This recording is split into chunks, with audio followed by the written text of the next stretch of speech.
All right, Landis, best game of the week, not even close in the North. Washington at Oregon State, 7:30 on ABC.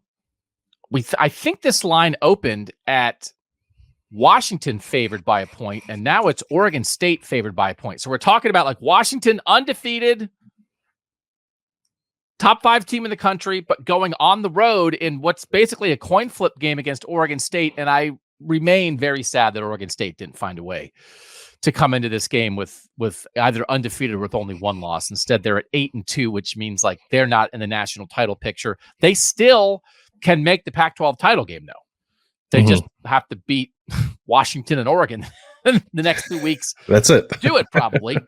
I absolutely can see a path for Oregon State to win this game because they are efficient. They will get rolling on offense. I think they'll control the ball a little bit when they're at their best. And if Washington's off, which they have been at times, they've had some weird games where if the level of opponent was a little better, Washington might already have a loss by now. How much is Washington in danger here? As much as they have been, I think. It's not quite playing Oregon, but it's close enough for me. It's on the road against a solidly top 15 team, I think, in Oregon State that is good on both sides of the ball, has offensive balance, I think can win games a few different ways depending on how things go. So this is a really difficult test for Washington. Washington has to play its best, I think, to win this game. I don't think there's a version of this game where Washington messes around in some of the ways it's messed around the last few weeks and ends up winning. And neither of these teams have great defenses. Right? Not. I think Oregon State's is a little better, but yes. Better than Washington's. Now, Washington last week shut out Utah in the second half to kind of help salt that game away. And so that was a real thing, right? They're losing 28-24 to Utah at the half, and they end up winning 35-28. That might have been the best Washington defense that we've seen so far. But I do feel like there are so many lopsided teams in the Pac-12, right? It's like, okay, when they played Utah just has so many injuries. They haven't had their guys on offense. That's a defense first team.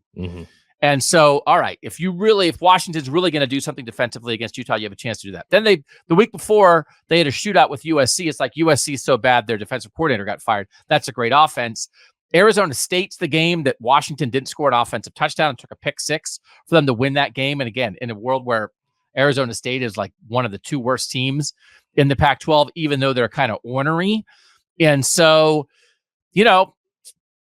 Oregon State is 31st in the nation in scoring defense. Washington is 50th, right? So they don't give it up as much. And Oregon State scores almost as much as Washington does. Oregon State is 14th in the nation in scoring offense. Washington is 5th. And Oregon we rank their offense, man. So both these teams in the North, we ranked their offenses and we didn't rank their defenses. And it's funny. It's like it's 2 old quarterbacks, man. DJ Uiagalelei and Michael Penix have been around the block. And both teams have playmakers offensively. I think this game, though, is like low 30s, high 20s. Like, is that, I don't think this is like a 49-45 game. I also don't think it's a 21-14 game. I think this is like 31-28. I kind of think both teams might score like damn near every time they have the ball, but they're not going to, but they're not going to have the ball a lot because of, I think the nature of Oregon State's style of play. I think Oregon State will like dictate the pace of play and make it a limited possession kind of game. But I think Washington will probably be able to throw it on Oregon State, and I think Oregon State's going to be able to run it on Washington. It's like those are the 2 things that the defenses don't do particularly well. Washington State and Arizona to a lesser extent, but still pretty good, threw it on Oregon State pretty well. And then USC ran for 200 yards against Washington. And so did Oregon, ran for 204 against Washington. And I can see Oregon State being capable of rushing for 200 yards in a game like this too. It is funny, like if you look at stuff like, I was just looking at a game on paper, they had like their game preview thing. EPA per play margin, success rate margin, and yard per play margin, Oregon State's better than Washington. It's a good team, man. It's not like it's a toss-up game for a reason. I don't know, but there might be people out there who are surprised to see that it's a toss-up game. Oregon State's good. Oregon State's so good. I'm so mad that I'm so mad they aren't more in the mix. I think they're similar to Michigan. Mm-hmm. They're like the West Coast version of Michigan. Obviously not as talented, but I think they can be just as much of a problem on both sides of the ball. Really good offensive line. We knew that coming into the season.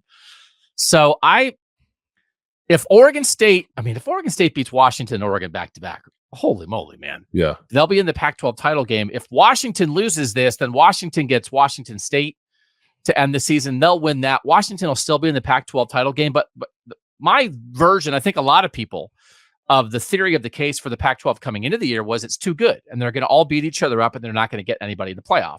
And here we have Washington winning a close one with Oregon and then escaping a little bit. And they're undefeated. And it's like, oh, are they going to buck what we thought would happen? And now it feels like, oh, no, it's going to be that you're going to wind up potentially in a Pac-12 title game with one-loss Washington versus one-loss Oregon. You're not going to have an undefeated champ, and they're going to get aced out because the Pac-12 is so good. Mm-hmm. But if that's going to happen, because like it would even if Oregon beats Washington in the Pac-12 title game, I think the Pac-12 needs that to be Oregon beating undefeated Washington to like propel Oregon. If it's one-loss Oregon beating one-loss Washington, it's not as cool. The committee's not going to take as much notice. So yes, this feels like the kind of game that Oregon State's going to win because that's what the Pac-12 is all about this year.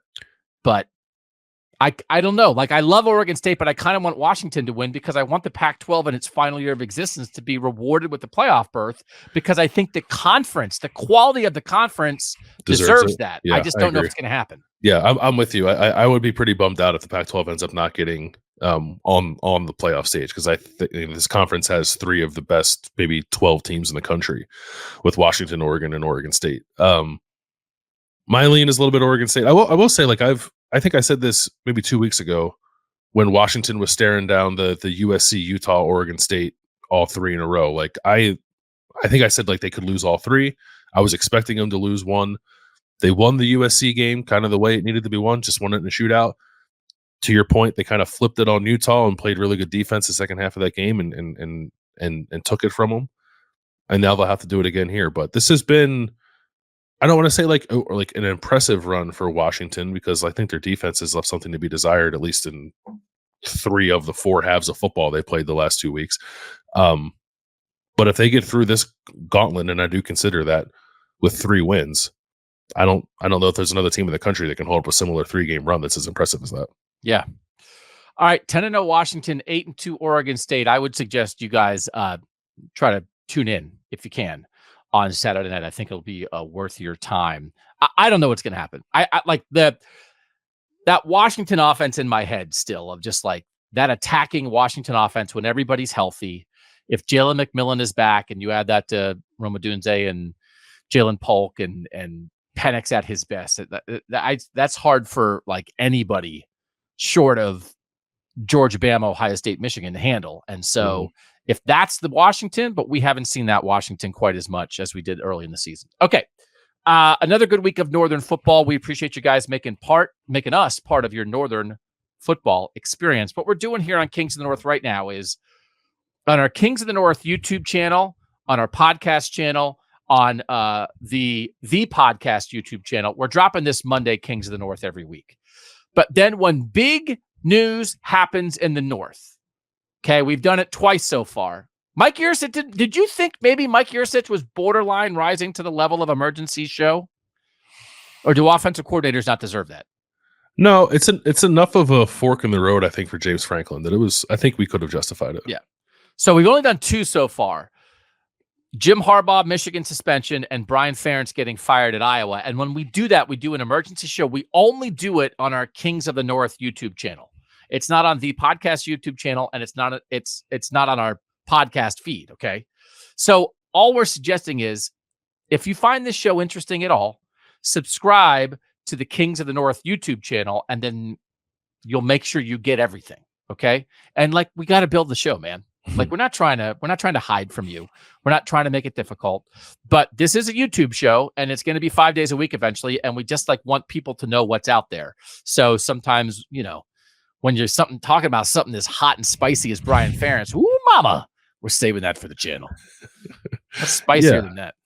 We're gonna build this out, but yeah, in the meantime, we're gonna be greedy and point you toward the YouTube channel, which is growing quite nicely after the Jim Harbaugh news. Yeah, thank you, Jim Harbaugh, and also you can follow us on Twitter at KOTNCFB, and we put little information in there, help you Instagram. What we're doing too. Instagram, yeah. the gram, yeah, that's KOTNCFB as well. Yep. We'll eventually do dances there. For now, we're just talking football. We appreciate you guys being part of it.